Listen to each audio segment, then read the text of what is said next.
থেকে। নিজ দলীয় নেতাদের রোষানল থেকে বাঁচতে আওয়ামী লীগের সাধারণ সম্পাদক ভারতে পালিয়ে গেছেন, এমনটাই দাবি করছে একাধিক সূত্র।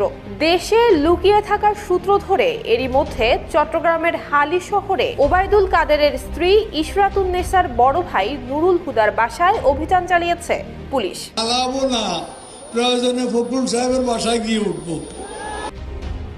এদিকে আওয়ামী লীগের শীর্ষ নেতাদের দেয়া তথ্য থেকে জানা যায়, শহীদ নূর হোসেন দিবস উপলক্ষে গত রোববার দলীয় কর্মসূচি ঘোষণার পর ওবায়দুল কাদের নিজের দায়িত্ব এবং এক ধরনের ঝুঁকি এড়াতে তড়িঘড়ি করে দেশ ছেড়ে পালিয়ে গেছেন। এতে খুব একটা সুবিধা পাচ্ছেন না তিনি, কেননা ভারতেও তাকে আত্মগোপনেই থাকতে হবে।